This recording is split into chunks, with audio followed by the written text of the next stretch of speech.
was 12, every night for close to 2 months, someone would knock on my bedroom window. It was usually after 11 p.m. and before 2 a.m. and, at the beginning, would wake me from a dead sleep.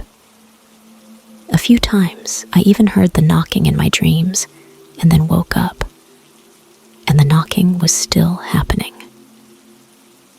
I lived in a ranch in a newish neighborhood, so there weren't any mature trees whose branches could be hitting the house, and I was certain of the distinct sound of knuckles on glass. I had a small nightlight, but no nightstand lamp, so I would have had to get out of bed and go to the other side of the room to flip the switch to turn on the lights. I had mini blinds that covered the windows, but the thought of being illuminated with someone outside terrified me, especially because my bedroom window faced the backyard, which faced a giant cornfield.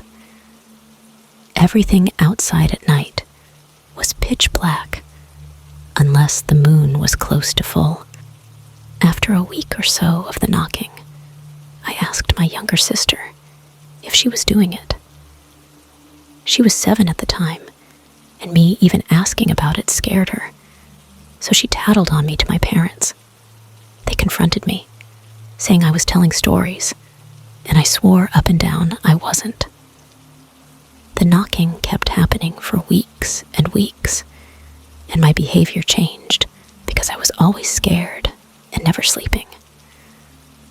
A teacher pulled me aside to inquire about my dazed state and not paying attention in class, and I told her about the window knocking. She took me to the principal's office, and he called my mom, and they had a meeting behind closed doors that my mom would not tell me about.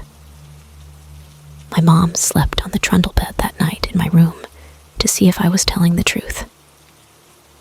I woke up around 1:30 a.m. to the knocking on my window and reached down to wake up my mom, and she wasn't there. I was terrified stiff and laid there until the knocking stopped, maybe 30 seconds, and then slid to the floor, and Army crawled down the hall and into the living room. My parents were asleep on the couch with the TV on. Out of probably fear, frustration, and disappointment, I started scream crying, which startled my parents awake. My dad got angry and said something like, "Fine, then tomorrow me and you and my shotgun will wait outside." The next night, I'd hoped he'd forgotten about that promise. But nope, we bundled up in all black, me and Camo, him, and wedged ourselves between the back deck and the house with a clear view of both the cornfield and my bedroom window. A partial moon was up in clear skies, so you could make out the outline of the landscape and house.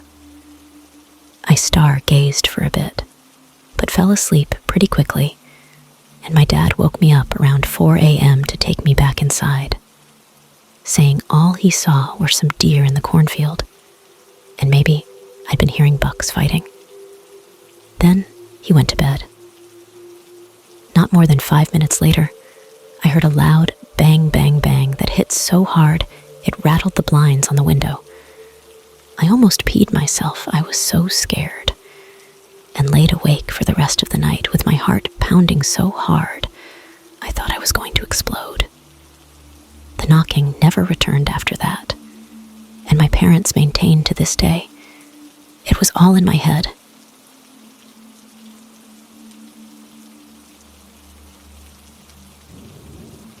When I was in 4th grade, my mom and I moved a few hours away to live with my grandma. I was an only child and painfully shy.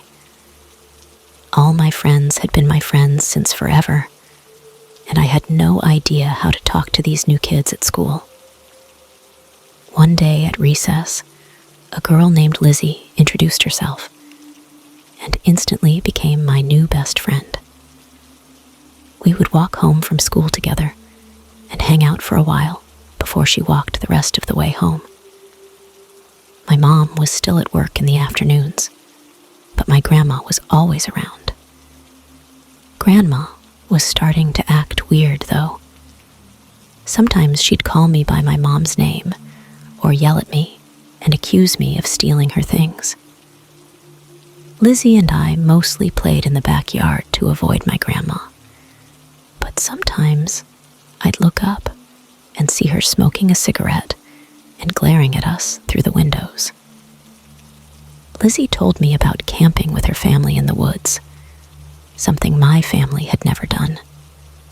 I was fascinated by the idea, so we would play act all the things they did, hiking around the backyard in circles, pitching an imaginary tent, fishing in an imaginary stream, and gathering sticks and logs for firewood.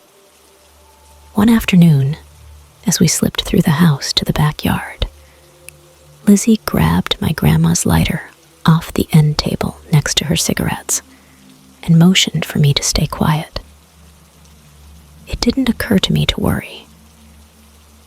We went into the backyard, where we had previously built an enormous mound of fallen tree branches, twigs, and dry leaves, and Lizzie bent down and flicked the lighter on. Have you ever really watched a fire grow? For the longest time, it seems like nothing, like it's going to just burn out. And then the time from when it starts to get going to when it blazes out of control goes by in the blink of an eye. I guess until that point, I somehow thought it wasn't going to get big. And then the side of our house was on fire. Lizzie dropped the lighter and ran, and I just stood there, dumbfounded. I don't remember a lot about what happened after that. I remember my grandma freaking out, and the sirens. Luckily, the fire department got there quickly, and my grandma's house wasn't completely destroyed. But my mom sent me back to live with my dad, and I went back to my old school. I was too ashamed to tell my friends what had happened. I'm sure someone, some adult, must have asked me how my grandma's house came to be on fire, but I don't remember talking about it. Within the year, my grandma was diagnosed with Alzheimer's, and my mom was spending all her time taking care of her. The only time I saw my grandma again after I moved away and before she died, she had no idea who I was.